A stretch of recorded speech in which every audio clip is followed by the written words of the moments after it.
Betsy, but just the little slip of paper you saw on your seats, distribution lists in the next few weeks. So, having said that, I'll turn it over to Betsy to talk about St. Pope John the 23rd.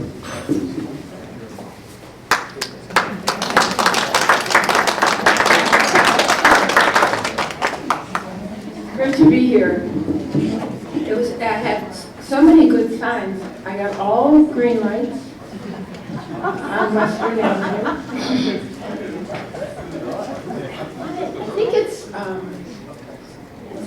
I think it's Lawrence or North Allen. It's a long light.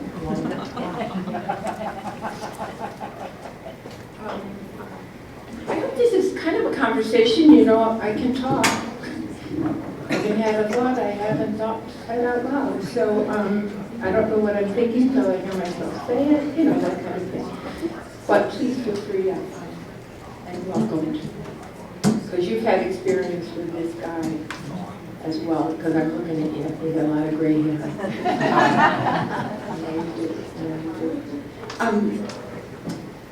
Cardinal Roncalli was elected Pope on October 28, 1958.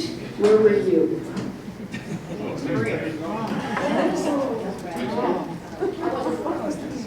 I was in the schoolyard, Blessed Sacrament School in Syracuse, in lines. My kids used to go into school, and got the news that Pius had taught me that before. But it's so funny, I remember that. There's a lot of stuff I don't remember that.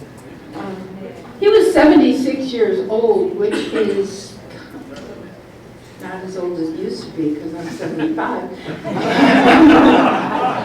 But he took the name of John, and he took the name of John for the precursor, for John the Baptist, and for the beloved disciple, John the Evangelist.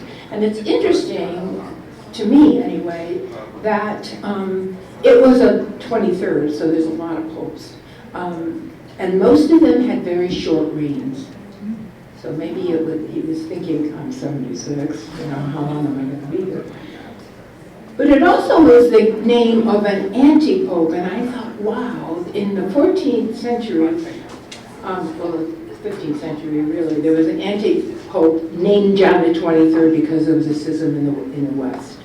So I thought, that's pretty gutsy,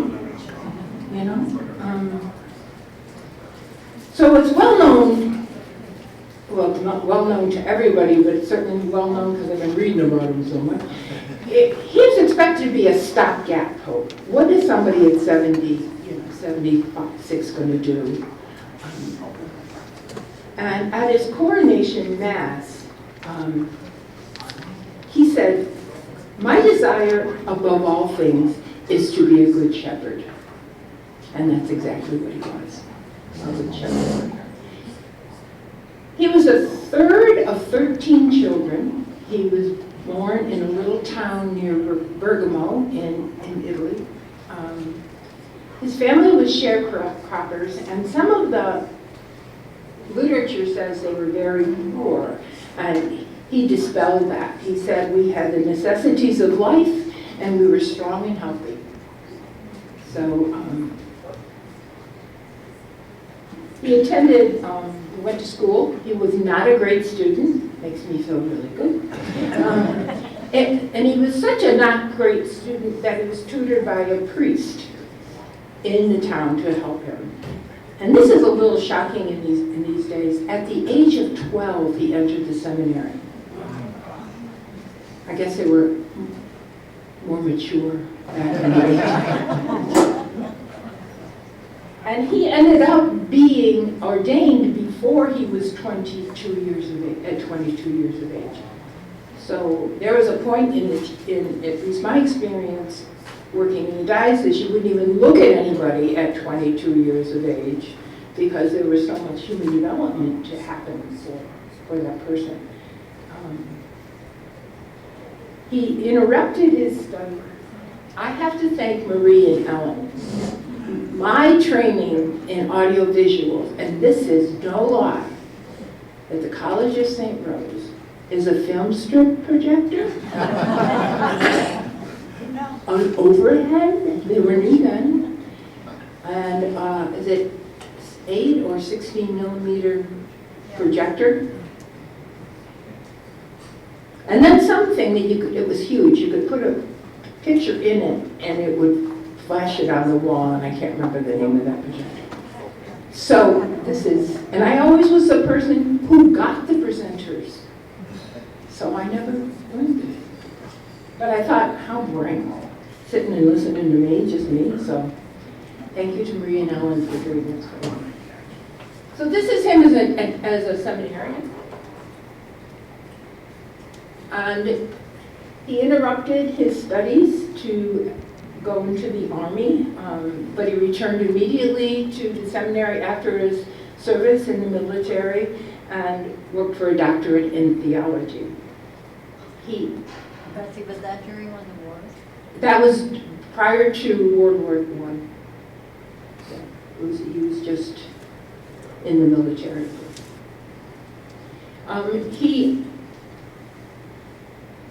Pius X was Pope, and he was impressed by this young man, and so he assigned him to be the secretary to the new bishop of Bergamo, who was very social-minded and very concerned with the poor and the working class and that. So he served with him for 9 years. And all of this, all of your life experiences contributes to who you become. So this was a very important piece of his experience.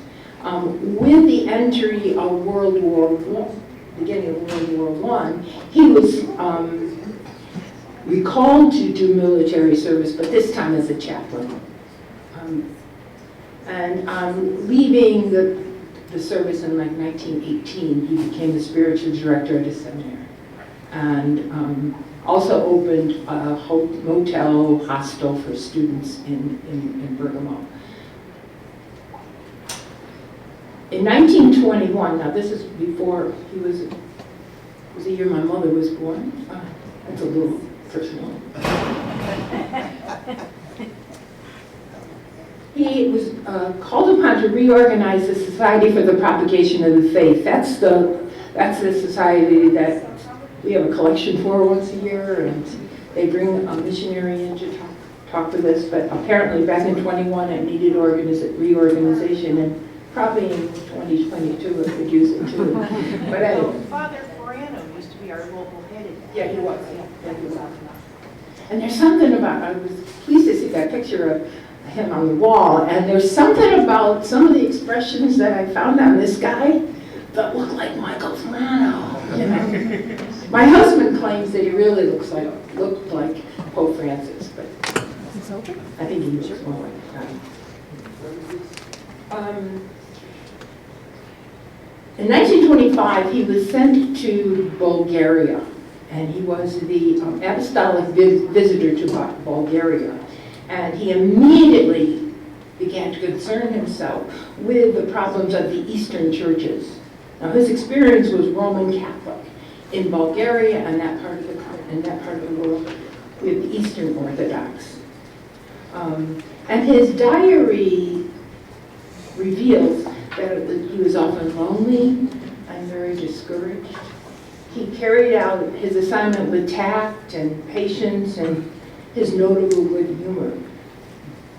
And on top of that, he was not deemed the best qualified clerics to represent the papal state or court, whatever.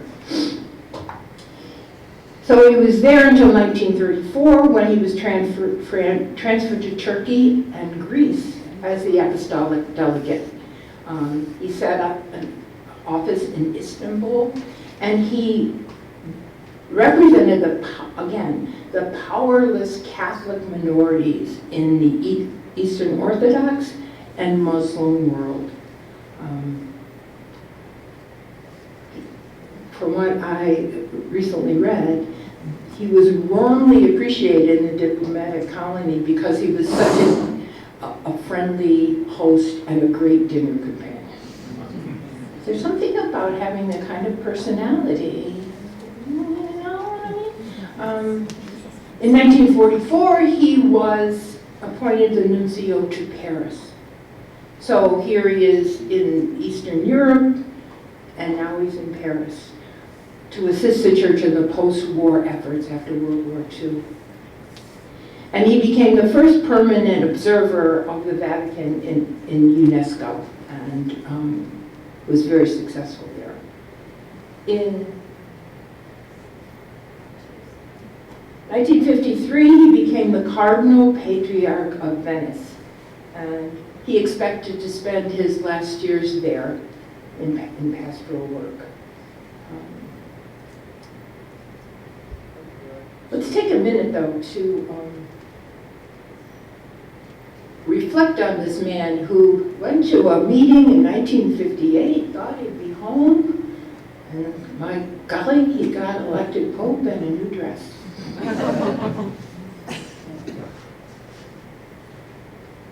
And I believe that when we look at anyone's life, we are truly, each one of us, is a composite of our experiences.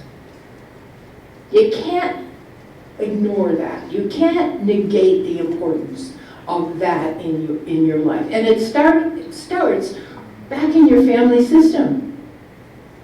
If you're the oldest child, you generally have certain characteristics that you can line up all the oldest kids. I used to do a exercise when I was starting to work with a group in formation for ministry, and you could tell, you give this group a task, and the oldest kids would all respond to the task in the same way, as would the middle kids, as would the youngest child. You know, is your husband or wife an oldest or youngest, and what have you seen about that? It's so important. It's like your family system was a paper bag you wear over your head for the rest of your life. So he was the third of 13 children. He had a little clout. He was in the upper one. Wasn't the oldest, though. He was a student. He was a soldier. He was a teacher. He was a diplomat. He was a seminary rector, which I neglected to say. He was a Cardinal of Venice. Good resume. What are your skills? He was in Italy, Bulgaria, Greece, Turkey, and France. And not just to visit. He worked there. He ministered in all those places. He was familiar with the Eastern Orthodox and Muslims. And he had an understanding of the working class from his childhood and from hanging out with the Bishop of Pergamon. I just want you to think a minute, and I'm not belittling Pope John Paul II, but think about his experience in contrast to John the 23rd's experience. He lived his whole life in Poland. It was an occupied country. It was a persecuted church. So his approach to life and the church were totally understandable, always on the defense.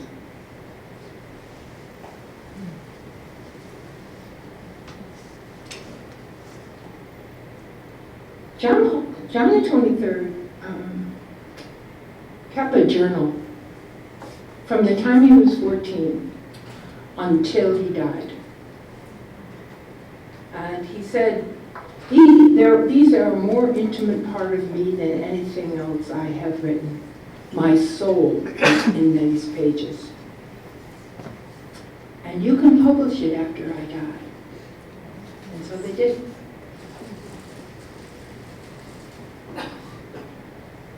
So this is the book. This is he calls it the journal of a soul. And And I'm just going to read two little sections for you. This one he wrote when he was 17. And if any of you have ever kept a journal, as I have, but not as, I want to say, I have so many I've started, and then I go to one page and I'm, oh my gosh, it's been 6 months since I wrote it. I always, in mine, I don't know about yours, but I, like him, beat myself up a lot in my journal. So many failings this week. In school, I have allowed myself to say frivolous or foolish things. Class comp. I have made my examination of conscience in great haste, and I have not maintained the necessary spirit of recollection on rising in the morning, which has meant that I have not got much good out of my meditation. Always calling himself to better, better, better, better. I could do better, I could do better. Resonate with that? And then this was written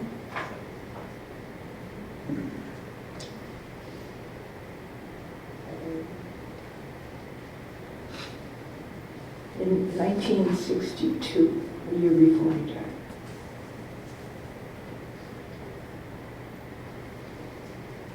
He talks about a retreat.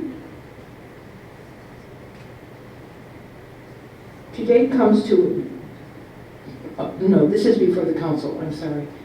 Today my preparation to the council comes to an end, although I have not been able to use it as I wished, solely and entirely for the purpose I had set myself. But it set a good example. It prevented me from being distracted by any exterior matters, business, literature, or anything else. It was a more intense effort to find union with the Lord in prayer, thoughts, and a calm and determined will. It leaves me with an increased fervor in my heart for all that concerns the substance of my ministry and my apostolic mandate. The ends, Lord, you know all, you know that I love you.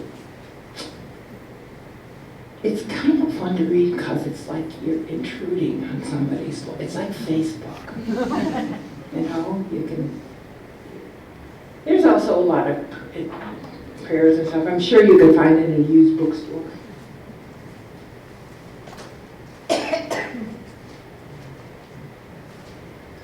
Let's talk about the church at the time of his election. 1958. Those of us that were alive and kicking, what do you recall about the church in 1958?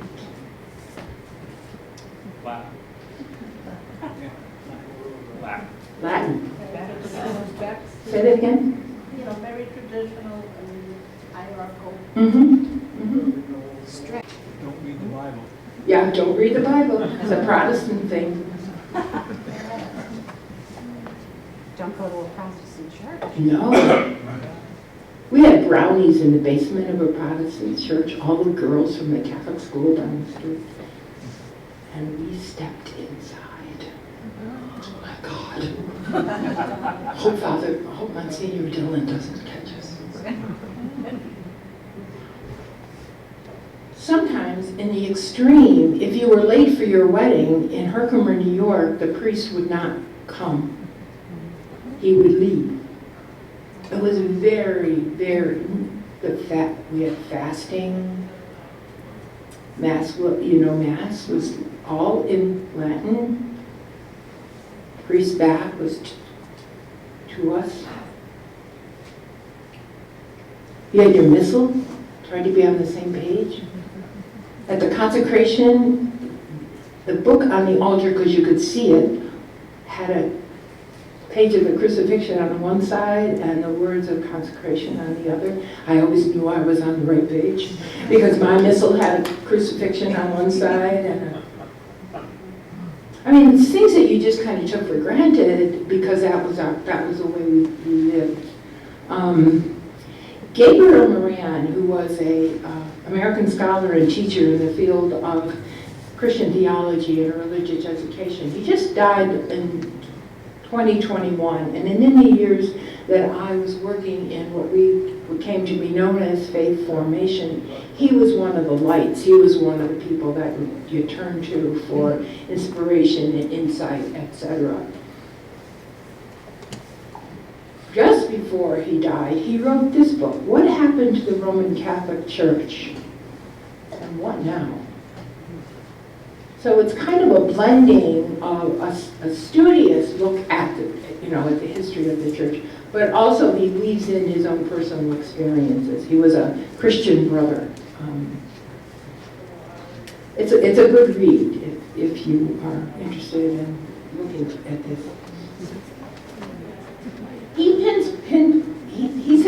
He says, and I think in your experience you'll see the same thing. David and I were kind of talking about this before we started today. The Roman Catholic Church has been slowly breaking up for the past 70 years. It is now less Roman, and its claim to Catholicity, small c, universal, is questionable, but not likely to disappear. It's in its worst crisis since the 15th century. And we are there.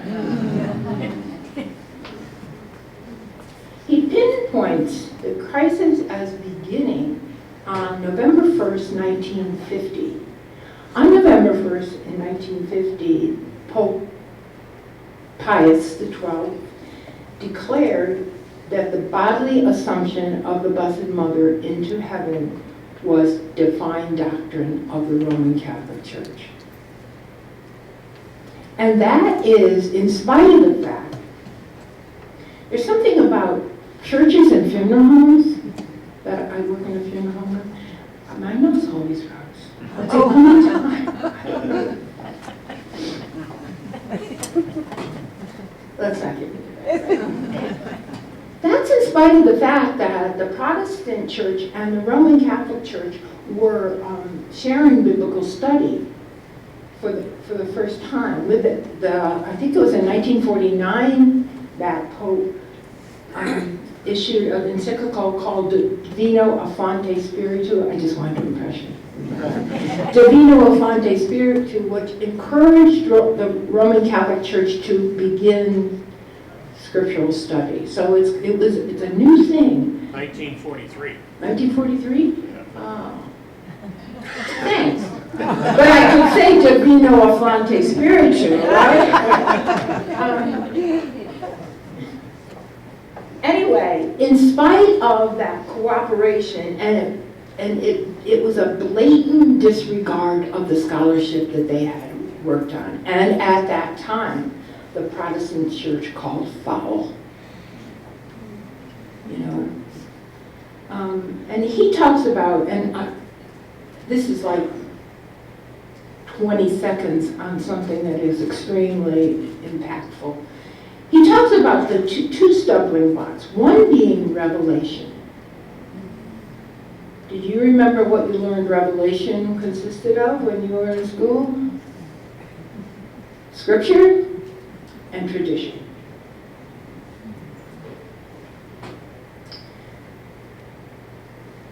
And that gets really messy.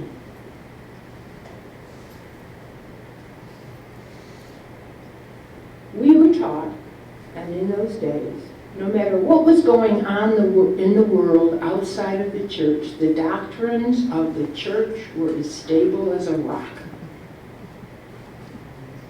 Never changed. And we kind of took, oh, yeah, we're kind of proud of that, do you remember? Mass is the same wherever you go throughout the world. Everybody believes the same thing. We're kind of proud of that, All the other churches were kind of fly by night, but we're Catholic. But in reality, the official teaching of the Roman Catholic Church then and now is and was a result of political process, which includes lobbying, debate, and voting. And I suppose the spirit is in there somewhere. But we thought it was all by the Spirit.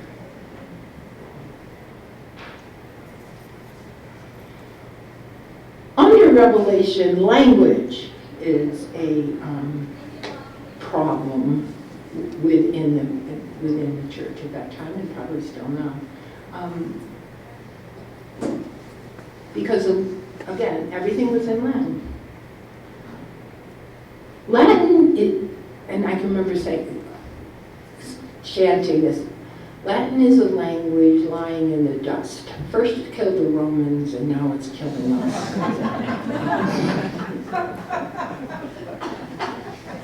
It was a dead language. It is a dead language. It doesn't continue to develop with time like English does. My grandmother never heard of an astronaut. Jack's grandmother held that the change in the weather was due to the astronauts. If I talked about text, we'd be talking about a book. Not now.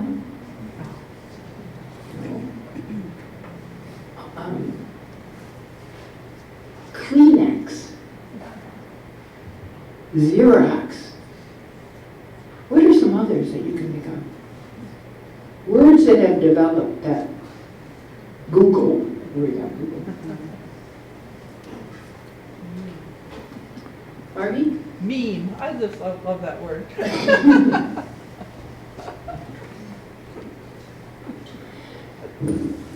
Top that off with the reality that the Bible was not written in Latin. So,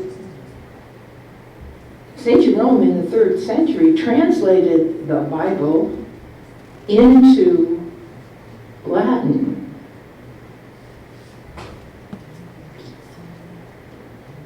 Now, Jerome did a good job, but nobody knows how accurate, truly accurate that translation was.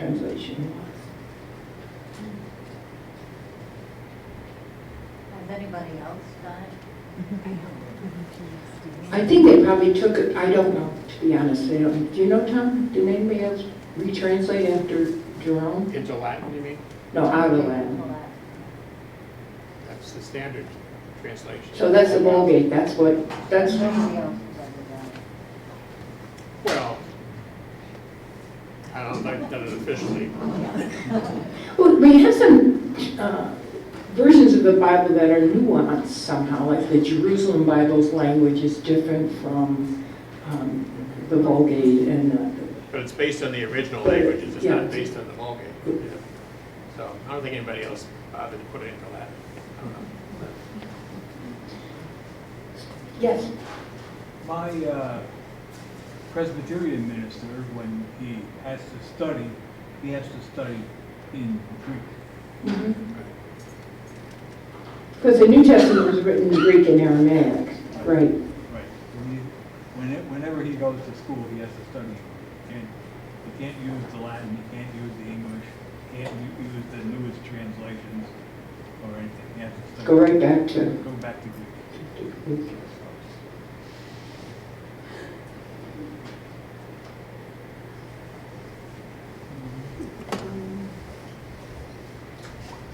So what about his pontificate?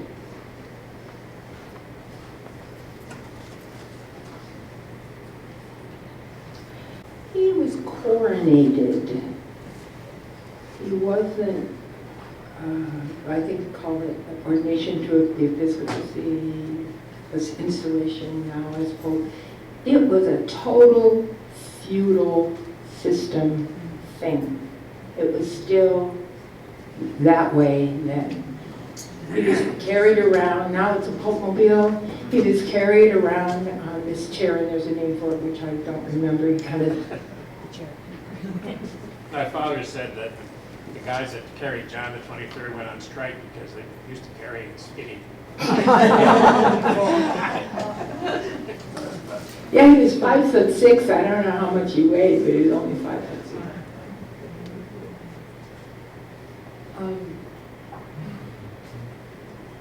In his, I don't know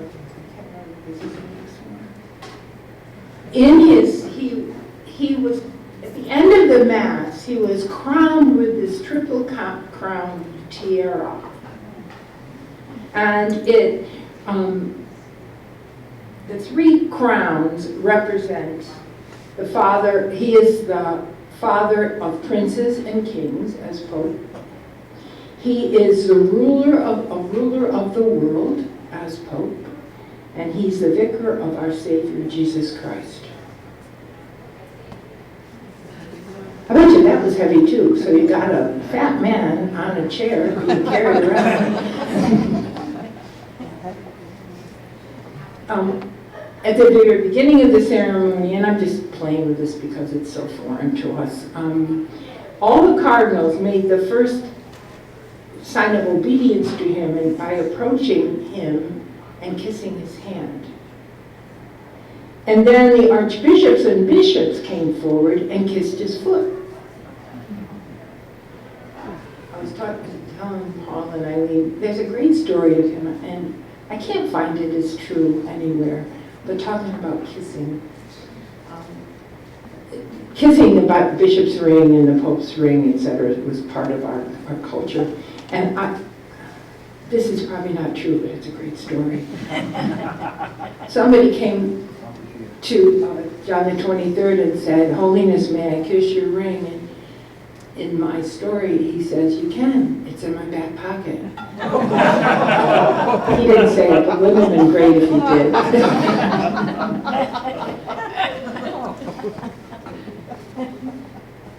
You say Mike Wallace asked him, how many people work in the Vatican? He said about half.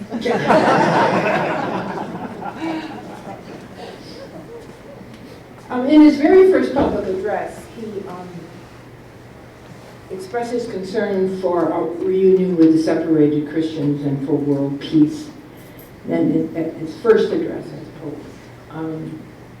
And again, he asserted vigorously and sincerely that he wanted to be a pastoral Pope. That was his goal, to be a pastoral Pope. He said all other human gifts and accomplishments, learning, practical experience, diplomatic finesse can broaden and enrich pastoral work, but they can't replace it. Love the people you serve. Take the people you serve where they are. Be human. Share humanity with the people that you serve.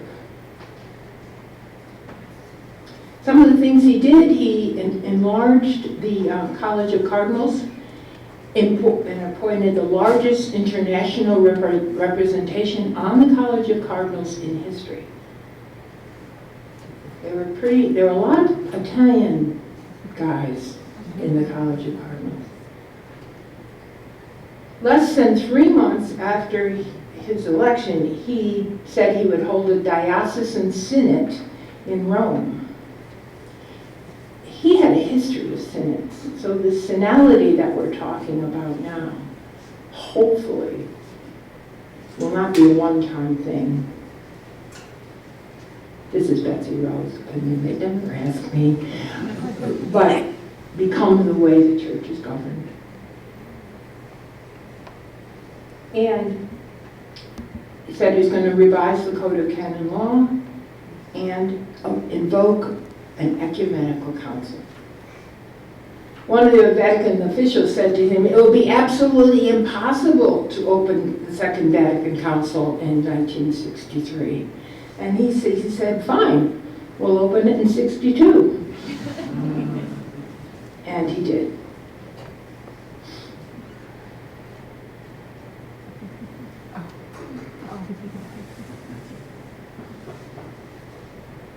You've heard the eclipse. Open the doors, open the windows.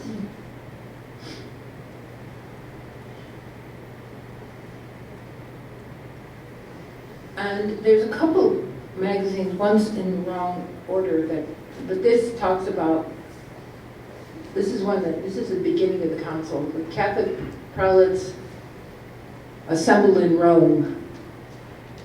And in that magazine, they also talk about the moving story of a humble man.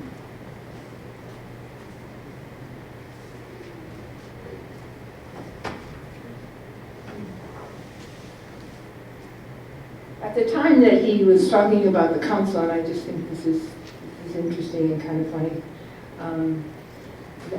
the night he announced that he was going to hold a council, Cardinal Montini, who would become Paul VI in 4.5 years, called an old friend, someone who was a real experienced churchman, and he said, he saw storm clouds and said, "This holy old boy doesn't know what a hornet's nest he's stirring up." And that observations, proved to be on the spot, and not simply because of the council, but because of the bees and hornets that been buzzing around the ecclesial nest for like 100 years, and man, they're still buzzing, aren't they? They're getting bigger. Those they're big bees, like the African bee, He was interesting. So these are the bishops assembling for the council.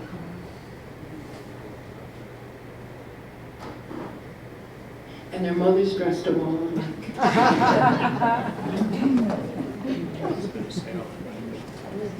And this is a picture you've seen a million times, right? When I was in the novitiate in Latham, it was right after the council. It was like 1964, 65. And Bishop McGinn, who many of you know, took slides of the council. And what they did at the provincial house, when they wanted to swell the crowd, they would have the novices go to hear whoever came in. And, we're in the habit, so it kind of looked like. I saw his slides of the council, I'm not kidding you, 4 times.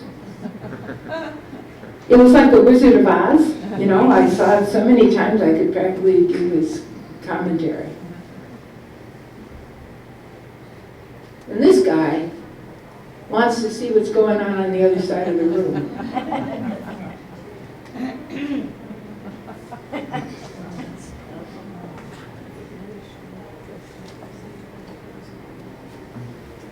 He was,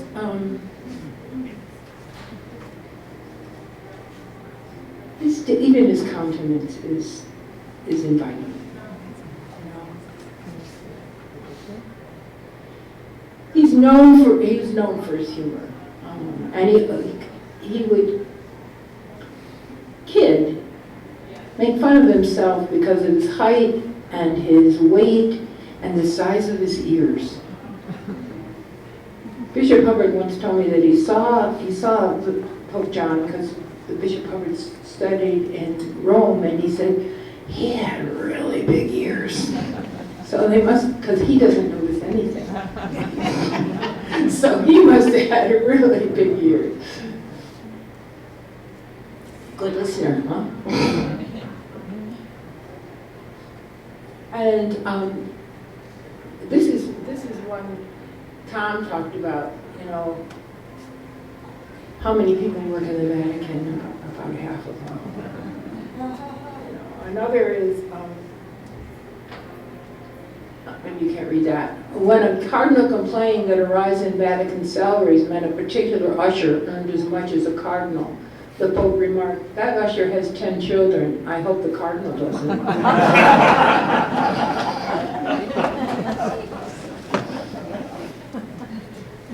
And then this one that's kind of tender. It often happens that I wake up at night and begin to think about the serious problems afflicting the world, and I tell myself, I must talk to the Pope about it. Then the next day I wake up and I remember, I'm the Pope. And another one that I recall now is that he would, before he went to bed, he would be troubled by everything that was going on in the church, and he would say something like, "Well, I'm going to bed now. You can take care of it, Jesus. You can take care of the church. Leave it to you." If I can add something. Sure. Betsy. I used to drive a long way to work. so I would listen to many books on tape, and one I listened to was a very good biography of Pope John. And in 1962, I don't think a lot of people know, I might be wrong, but I don't think a lot of people know that he did a lot of diplomacy behind the scenes to solve the Cuban Missile Crisis. Thank you. Well, let's, Just for a second, I looked up what was going on in the world while he was Pope, and in 1958, the Nautilus, the first nuclear sub, was launched. The peace symbol was created. There's a great famine in China. Now, this is not everything in 1958, but 30 million people in China died because of the famine. In 1959, Castro came to power. Nixon was the vice president then. He and Khrushchev had a debate. Remember? NASA launched the first spacecraft, Pioneer 4. In 1960, OPEC was formed. The Soviet missiles shot down the spy plane. Remember our spy plane? This is highly significant. The United States sent 3,500 soldiers to Vietnam. Civil rights became law, and Kennedy won the presidency. 61 was the unfortunate Bay of Pigs incident. Yuri Gagarin went into space as the first human person to go into space. They started to build the Berlin Wall.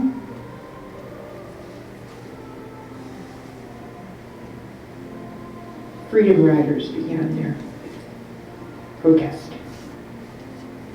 In 62, now this is, the council began. John Glenn orbited the Earth. That 62 was a Cuban Missile Crisis, so it was well into his pontificate.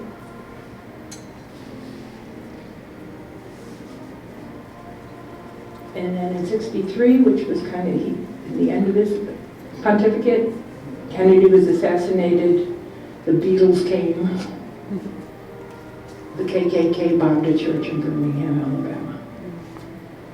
So he was in the midst of crisis everywhere, in the church, in the world, and that's just from our perspective. I'm sure obviously a lot more was going on in the world as through the lens of people in Europe or Africa, or like African countries were beginning to gain independence. He wrote 8 encyclicals.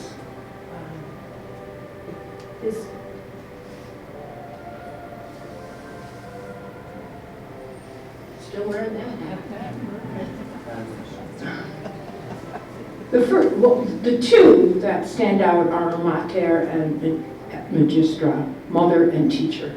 And that was around the anniversary, I believe, of Leo XIII's Rerum Novarum, which was kind of the beginning of the social awareness in the church. So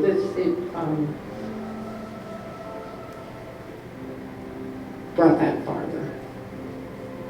The next one that I'm sure you've heard of, this is Mater and Magistra. It is necessary that political authorities have a correct understanding of the common good. This embraces the total sum of these conditions of social living, whereby people are enabled, more fully and more readily to achieve their own perfection.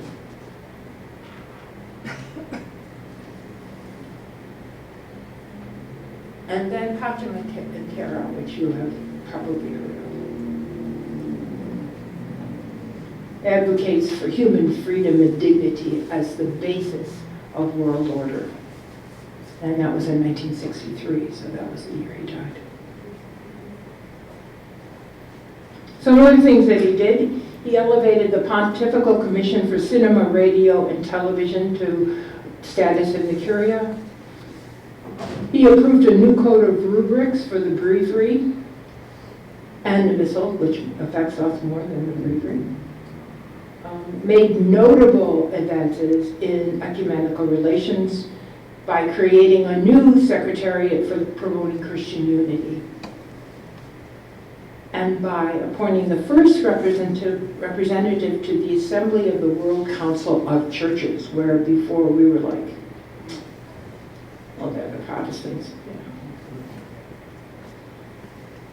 In 1960, he consecrated 14 bishops for Asia, Africa, and Oceania, which had been missionary countries with white bishops. Pope John died on Pentecost Sunday. Isn't that interesting? He was Man of the Year in 1962, Times Man of the Year.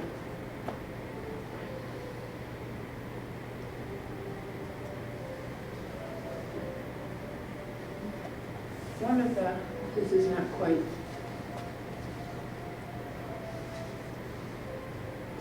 much has been written since he died of his warmth and all the things that we've been talking about.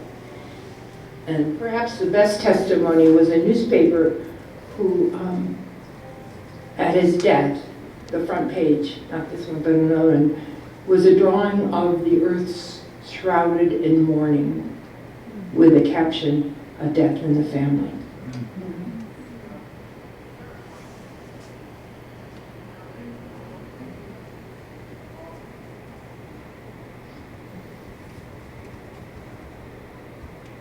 Those two guys are supposed to be on the next slide. And there's something, and I didn't go into it, his body was exhumed and it is supposed to have been one of the incorruptibles or something. So you could look that up privately on your own. I didn't.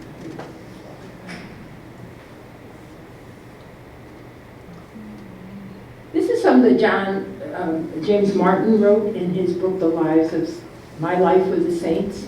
And he talks about it's the end of a time that he was either where he had, the Pope had been. In time, I realized that I was drawn to John the 23rd, not as much for his wit or his writing or his love of the church or even his accomplishments, as for something more basic. I was drawn to him for something more basic, his love for God and other people.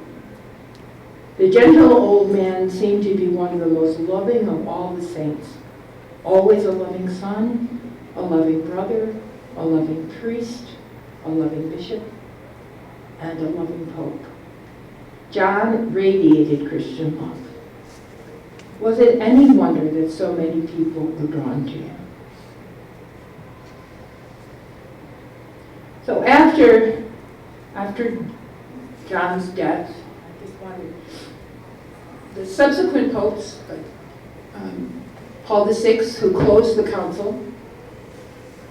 I think he was stung by a couple of those hornets and bees that he was afraid was going to be around. And then John Paul I. I was so sad when he died. You know, like I knew him, but just his countenance, he was always that. And there's all sorts of reasons in how he died.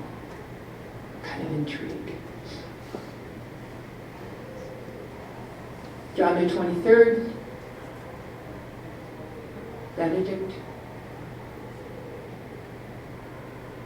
And then this guy,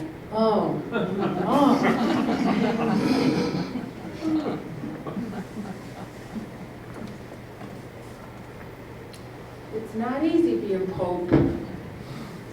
You kind of get beat up.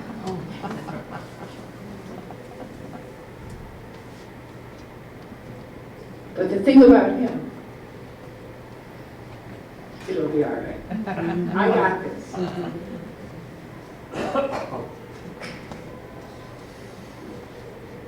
I know this was all, I mean, I was invited here because of the icon. And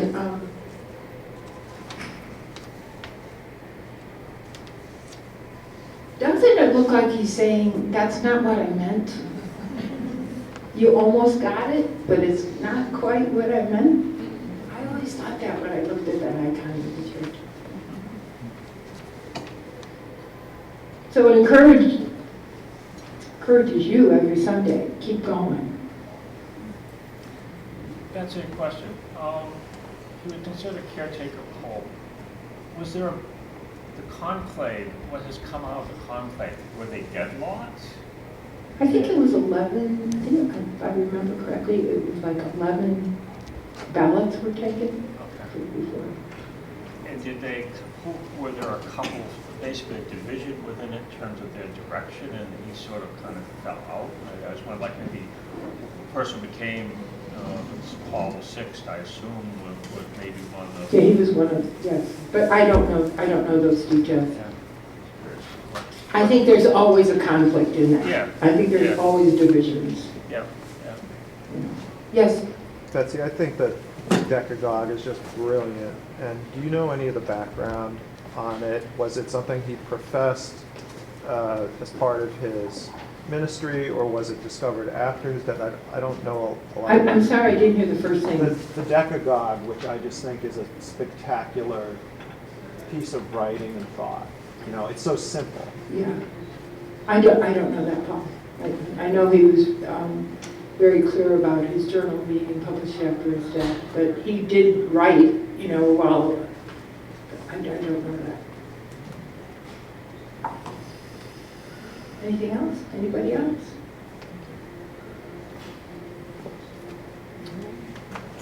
Well, thanks. It was good to see you.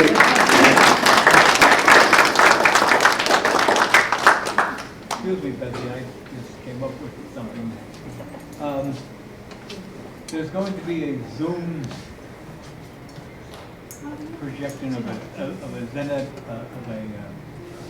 synodality. And what exactly does synodality mean? I think, and somebody who knows more about this than I do, a synod is a meeting, a broad scope of people in a meeting determining the future of, in our case, a diocese, et cetera, et cetera. I think synodality, and I'm not as up on it as I would be if I was still working, is a method that of gleaning information and insight, etc., from members, as they're doing now. But it's a broader scope of decision making. It's not just the people. It's not the hierarchical where you talk to the bishop, and if the bishop likes what you say, he might put it into practice. My sense is, and Tom, you probably know more about this than a lot of other things than I do, but I believe it's a method of I can't think of the word I'm looking for, but a method of determining the future of the church, of an organization, or in our case, a church, which is like turning a huge boat around. I don't know what. And our history with input from the laity is not really hopeful. So who knows? Is that? Thank you, that's the best I can. That's the best I can do. This was the Pope that got second Vatican Council changes. Yes, this Yeah. Vatican, and I kind of skipped over the acts of the Vatican II because it's so much a conversation that we've had so many times. Yeah. All those constitutions, like Constitution on the Liturgy, which made all those initial changes to the way we celebrating in the vernacular, yes. facing the people, all that. Church in the Modern World. My copy of the documents of Vatican II are yellow. But I know Father Vasco used to talk about Vatican II a lot, and on the 50th anniversary of Vatican II, I can remember somewhere I got, it was like a diary of a bishop in Australia, and I that was like a series that ran in the bulletin during the summer, and it was all the intrigue and the debates and the kind of thing. David, something? Thank you.